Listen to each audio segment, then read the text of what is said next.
Madame, Monsieur, bienvenue. Réflexion accueille aujourd'hui le directeur d'une école de musique, une école qui se trouve dans la région lausannoise, à Crissier pour être précis.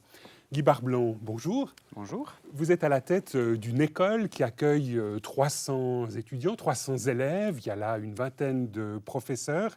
Et chaque année, vous organisez un stage artistique à Gagnières, dans le sud de la France.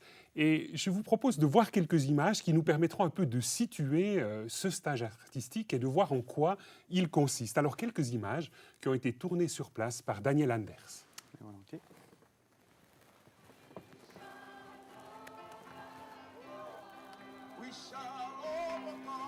Donc là, on arrive au village. Donc ça, c'est le village de Gagnières. Le village de Gagnières. On peut juste situer Alors, l'endroit. Gagnières est au nord d'Alès, qui est au nord de Nîmes, c'est dans les Donc, c'est Cévennes. dans le sud de la France. Dans le sud de la France, exactement. Petit village perdu. Pour nous, est un très bon choix parce que, comme on fait quand même pas mal de bruit, on a besoin de place, d'un lieu, et c'est vrai que c'est un lieu qui est idyllique. Nature aussi, comme on peut le voir sur ces images, on est en pleine Donc c'est une sorte de nature. camping, c'est ça? Alors, à la base, c'est un camping, c'est un centre chrétien. Gagnières est un centre chrétien qui, tout l'été, accueille différents stages, différentes animations, séminaires et autres, et qui a toute une infrastructure dont on bénéficie. Ici, on voit le coin repas, par exemple. On peut nourrir 3, 4, 5, 600 personnes sans problème. Donc cette année, il y avait plusieurs centaines de personnes. Voilà, le stage de Psalmodia a accueilli 450 stagiaires environ. Plus les conjoints et autres, on était à peu près 600, je pense, sur le campus. Donc, avec des temps conviviaux, des temps Donc la journée, on l'a vu, là, une soirée un peu spéciale.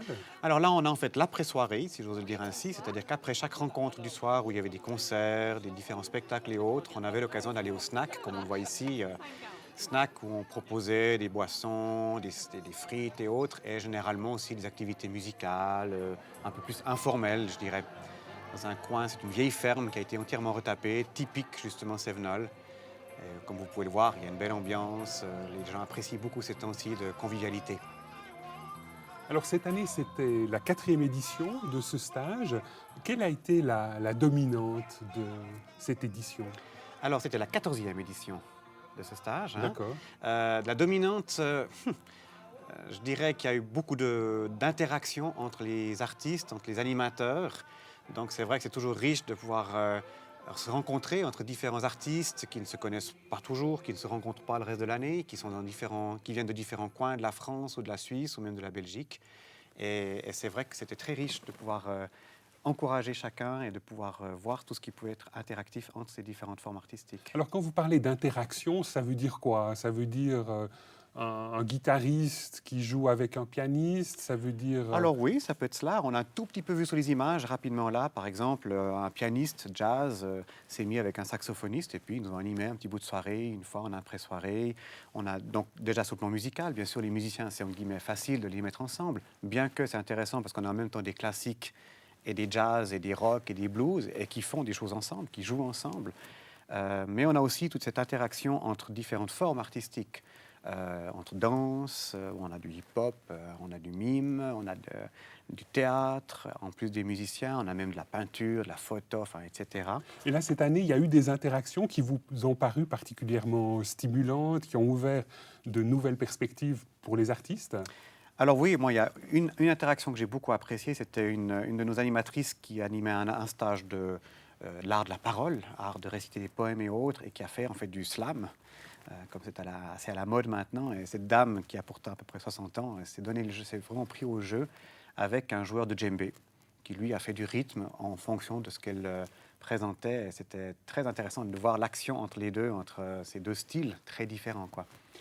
Lorsqu'on entend stage artistique, on a l'impression qu'il faut avoir, du point de vue d'un domaine artistique donné, une certaine compétence, une certaine qualité. Alors, est-ce que c'est ouvert à tout le monde ou bien est-ce que c'est spécifiquement destiné à des gens qui sont déjà des quasi-professionnels dans un domaine donné?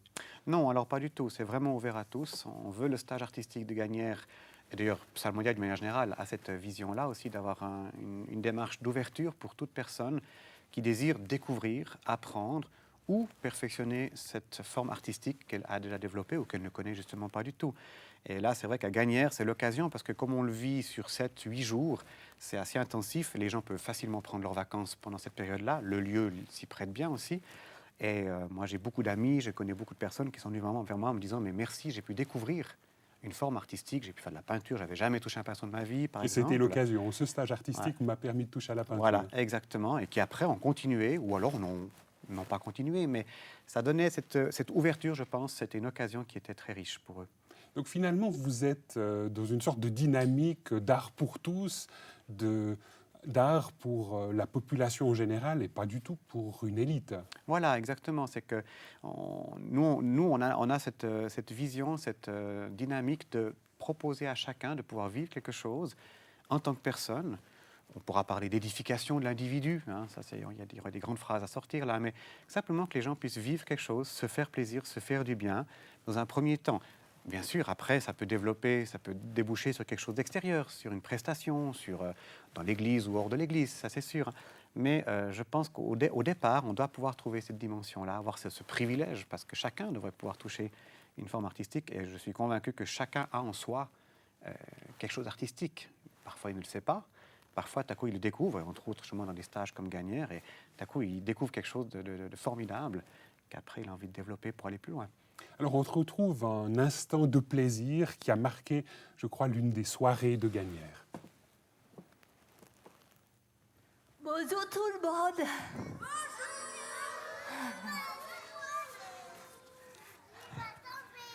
Oh non. Bah, vous allez surveiller, d'accord? Non, personne ne va la casser. Vous surveillez. Hein? Oui, voilà. Oui, c'est que s'il y a Miss Autobus qui fait une bêtise, vous allez me le dire, d'accord? La la la la la la la la la la la.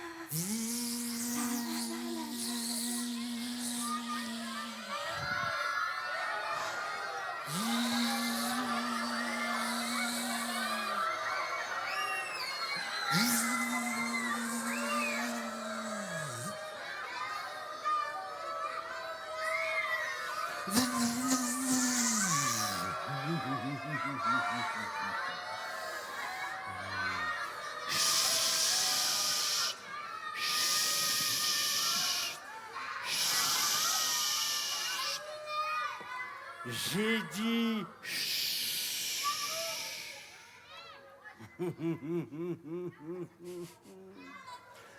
mais il y a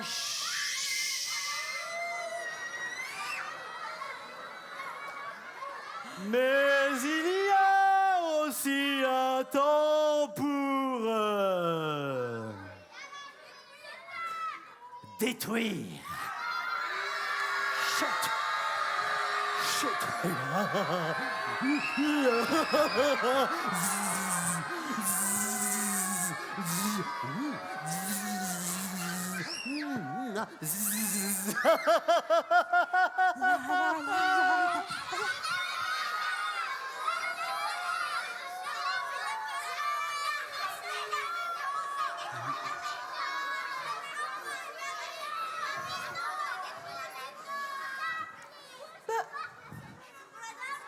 Pourquoi vous m'avez rien dit?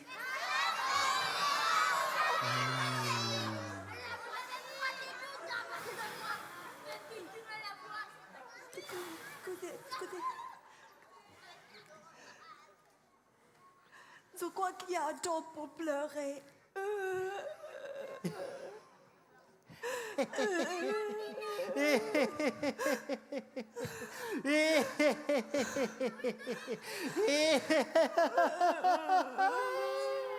Il y a un temps pour rire. Alors Guy Barbelin, ce qui frappe là, c'est l'ambiance familiale, tous ces enfants qui rigolent. C'est aussi une dimension importante de Gagnère, de pouvoir se retrouver en famille dans ce cadre-là et de passer du bon temps ensemble. Oui, alors c'est sûr, ce n'est pas un camp famille, en guillemets, dans le sens camp famille comme on connaît, Mais bon, déjà, on propose des stages, des ateliers pour les enfants depuis l'âge de 3 ans. Donc, on essaie vraiment d'être ouvert à un maximum de personnes. Et ce qu'on peut voir, c'est que les gens ont du plaisir à être ensemble. Ce qui est important, c'est qu'on prend en charge les enfants et les jeunes. On leur propose une activité artistique aussi pour tout âge. Donc, personne n'est en reste quelque part, hein. Et quand les gens viennent là, et on le voit dans une séquence comme celle-là, c'est assez intéressant de se rappeler cette séquence où les parents étaient presque autant pris dans le spectacle que les enfants, quoi. Là, on a beaucoup entendu les enfants, bien sûr, mais on trouvait extraordinaire de voir que les parents, enfin les adultes, quoi, nous, on était autant pris et le message passait tout autant. Là. Alors le spectacle là, s'intitulait La petite coccinelle et la méchante mouche. Mhm. Lorsqu'on essaye un peu de reprendre les paroles qui sont échangées, on a l'impression que ça évoque quelque chose du point de vue biblique.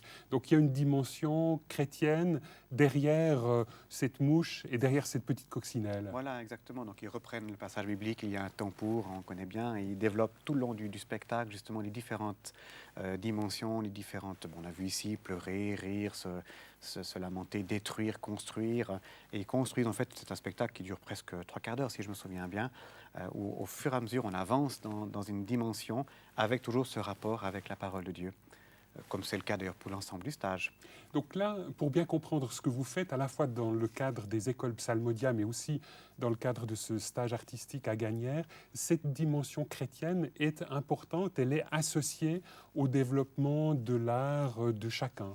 Oui, disons, c'est clair que Psalmodia, en tant qu'association internationale, n'est pas une œuvre qui fait du prosélytisme, qu'on soit bien clair dans ce sens-là. Nous avons des élèves non chrétiens, d'ailleurs, qui viennent prendre des cours de musique. Moi, j'ai quelques élèves régulièrement, chaque semaine, et on respecte totalement, bien sûr, chaque conviction.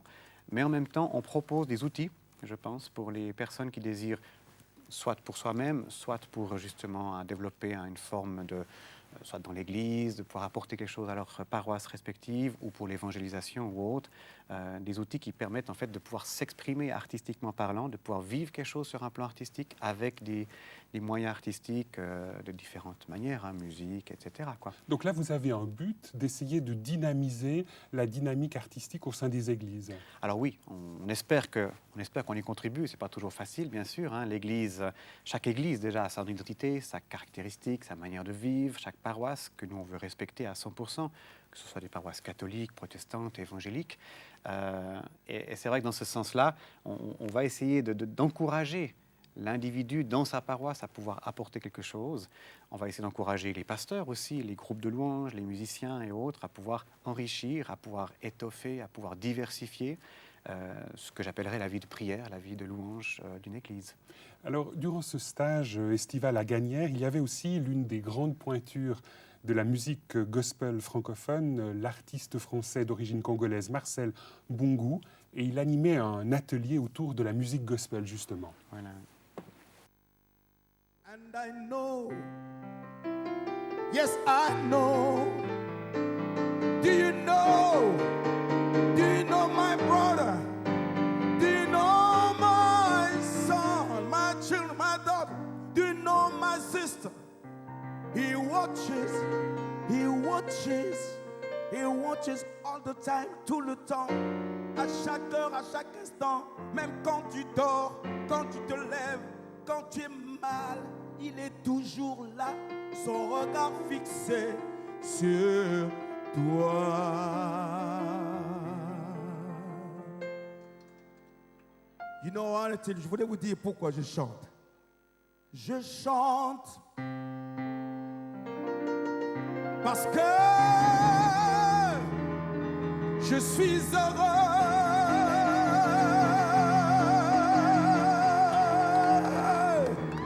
Hey!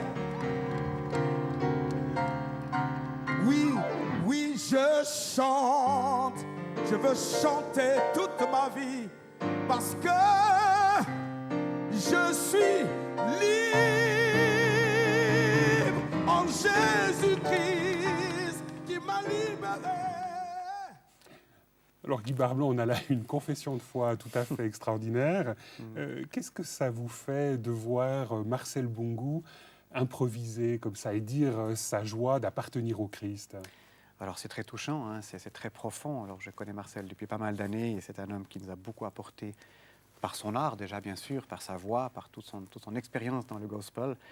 J'ai connu à l'époque Marcel quand il était avec Palata Singers, il était venu en Suisse d'ailleurs je crois une ou deux fois. Et c'est vrai que pour nous, c'est presque normal qu'ils le fassent. C'est tellement naturel pour eux de vivre cela ainsi, ça vibre.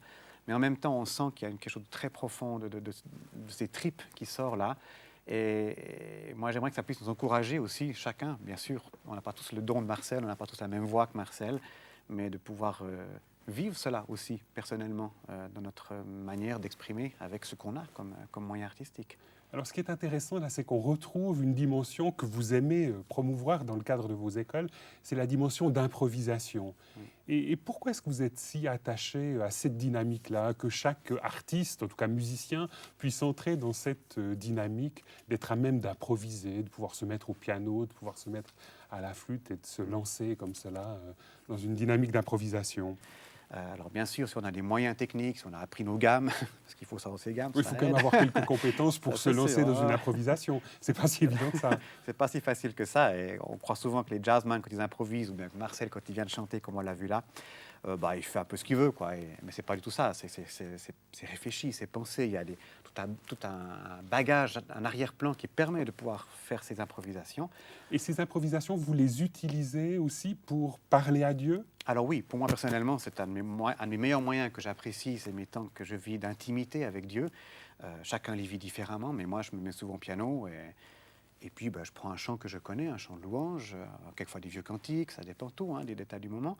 Et puis après, j'improvise, je continue le chant, soit sur d'autres paroles que je continue à chanter, soit je prends un psaume de la parole de Dieu que j'essaie de psalmodier, de chanter, ou alors j'improvise même simplement instrumentalement.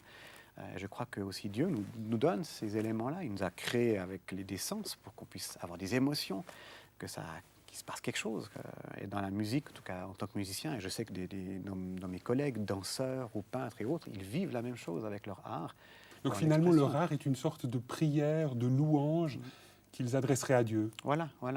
Et ce n'est pas toujours systématiquement cela, mais j'en suis convaincu. En tout cas, je sais que beaucoup le vivent ainsi. Ils utilisent cela comme un moyen. Et vous avez des réponses parfois? Je ne sais pas si j'ai des réponses dans le sens que tout à coup je me retrouve en duo avec Dieu qui chante avec moi. Je n'ai jamais eu vraiment ce privilège-là. Ça me plairait bien parce que je pense que les voix célestes seraient les plus belles à entendre. Mais les réponses que je vis, en tout cas moi, c'est une forme aussi de libération, une forme de bien-être, où je sais que Dieu me fait du bien parce qu'il nous donne sa bénédiction dans ce sens-là aussi, dans ces moments-là. Et pas uniquement dans ces moments-là, mais pour moi, c'est des moments particuliers. Je crois que c'est des moments particuliers que je peux vivre et je pense qu'un Marcel Boungou, quand il le vit aussi tout seul, pas uniquement en spectacle, comme on l'a vu ici devant un public, il le vit seul et c'est pour ça qu'il peut aussi le vivre en spectacle, quoi. Alors on retrouve le 14e stage artistique de Gagnère avec cette fois un clown. Dans mon atelier, on passe par tout un travail, une approche sur le corps qui amène à l'éveil corporel, au relâchement, à la respiration et au massage. Tout ça pour ensuite se glisser vers la découverte du clown, qui est quelqu'un qui est également relâché, tranquille, qui peut être aussi en colère et tendu, mais dans sa nature, c'est quelqu'un de jovial. Et il est mieux de commencer comme ça que de commencer stressé ou très très fatigué et d'aller dans ce caractère-là. À mon avis, ça limite un petit peu plus. Après, pour une improvisation, pour trouver des idées, une mise en scène, de la créativité. Est-ce que tu as rencontré un défi particulier dans ton atelier? Et faites-moi le bruit là-bas, on n'entend rien. Un défi particulier. Que vois-tu? Non. Rien qu'une voiture. Je pense pas. Il n'y a pas eu un nœud durant enfin, si ta question sous-entend ça, il n'y a pas eu un nœud, une difficulté dans l'atelier pour moi. Mais qu'est-ce qui se passe? Une surprise. Toute la semaine, c'est bon comme ça, que toute la semaine, nous avons vécu autant la partie détente, relaxation du corps, éveil corporel, pour en arriver au clown, dans la présence de Dieu. Et ça c'est la troisième corde qui relie les deux autres. On a vécu des moments de prière, au niveau artistique et au niveau corporel. La prière et la louange a été mêlée, a été mariée à cette dynamique-là. Et je crois qu'on l'a retrouvée dans le milieu, au niveau artistique. Et ça, c'était un plus pour moi que j'avais prévu, mais que j'ai vu et fait partager aux stagiaires. Et eux en ont bénéficié aussi.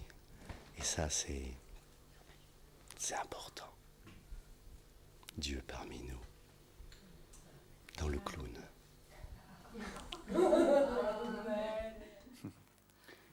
Guy Barblanc, il y a là quelque chose de très très fort, de très bouleversant. Dieu parmi nous dans le clown. Comment est-ce que vous réagissez à cette affirmation de Roger Chasse? Alors, c'est vrai que ça surprend au départ, hein. Déjà l'idée d'avoir un clown. C'est vrai qu'on peut se dire, mais est-ce que c'est vraiment sa place? Est-ce que le clown a sa place dans l'église? Est-ce que le clown a sa place dans un stage artistique? Alors, stage artistique, oui, parce que la dynamique du clown est une dynamique qui est artistique.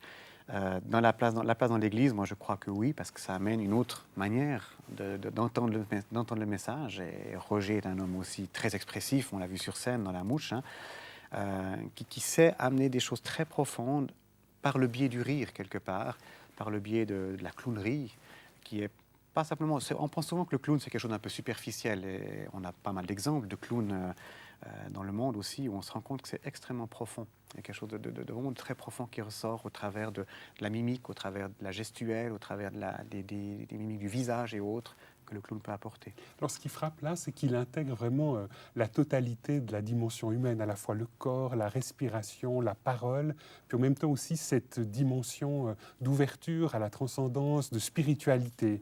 Et ça, c'est peut-être quelque chose qui caractérise de manière générale votre démarche artistique. Essayez d'avoir une approche qui soit globale, qui soit holistique. Alors oui, bien sûr, surtout Gagnères est un lieu où toutes ces différentes formes artistiques se retrouvent. Et ça permet en fait à chaque dimension de pouvoir s'exprimer. Et je pense aussi un élément qui est important, c'est d'encourager les gens à ne pas être exclusifs sur une manière de faire. Alors c'est clair qu'il y a des artistes qui sont musiciens, il y en a d'autres qui seront danseurs, mais je pense que l'ouverture aux différentes formes artistiques ne peut être qu'enrichissante pour chacun de nous. Alors moi j'ai fait l'expérience personnellement de faire du hip-hop, de faire de la danse, de faire de la musique, d'aller faire clown. Non, j'ai pas fait ça, c'est ce qui me manque peut-être. Enfin, d'aller un petit peu suivre des bouts, des petites brides de ce que chacun apporte. Et ça m'a enrichi beaucoup par rapport à mon vécu personnel. Guy Barblanc, vous avez été impliqué dans le canton de Vaud, non seulement dans votre école, bien entendu, mais aussi dans d'autres dynamiques de rencontres d'églises et des dynamiques assez importantes au plan vaudois, puisqu'elles ont eu lieu principalement à la cathédrale de Lausanne. Je vous propose maintenant de voir quelques images à ce propos-là.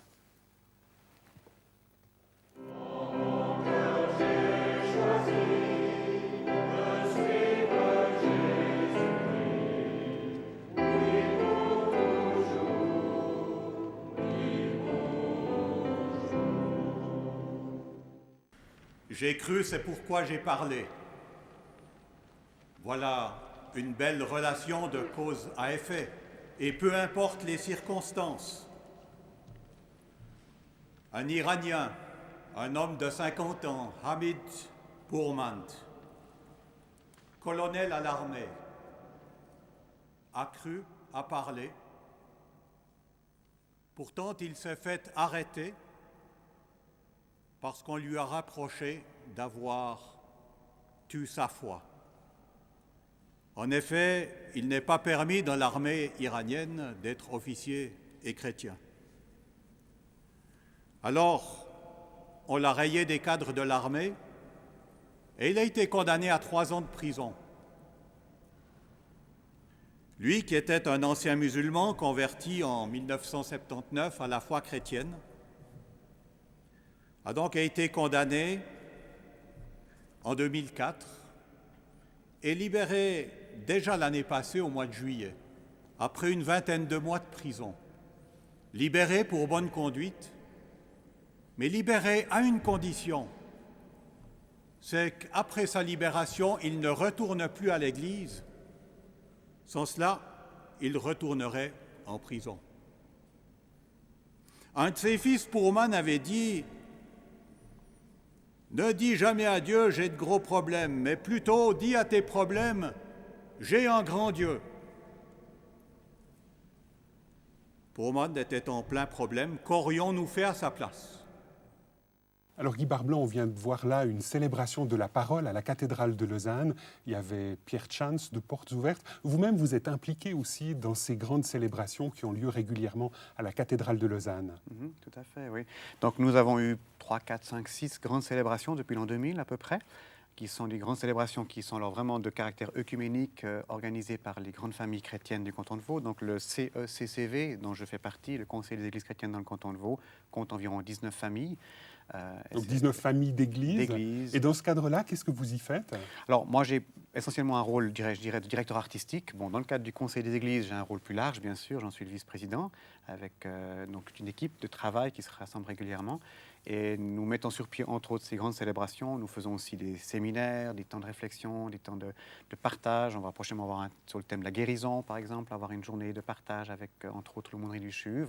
Et nous désirons vraiment pouvoir proposer régulièrement, entre autres, des célébrations comme celle qu'on vient de voir chaque mois. On a une célébration mensuelle qui est organisée par une famille chrétienne respective, qui permet à chacun de pouvoir découvrir un peu l'autre dans ce qu'il est différent surtout.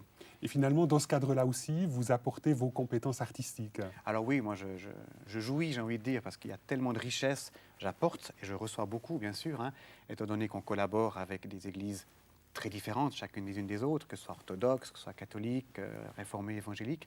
Et dans les grandes célébrations, on essaie chaque fois d'avoir un apport artistique de chacun et de pouvoir mettre tout cela ensemble, non pas comme des petits bouts collés ensemble, mais vraiment qui soit dans une globalité, qui fasse un tout de la grande célébration.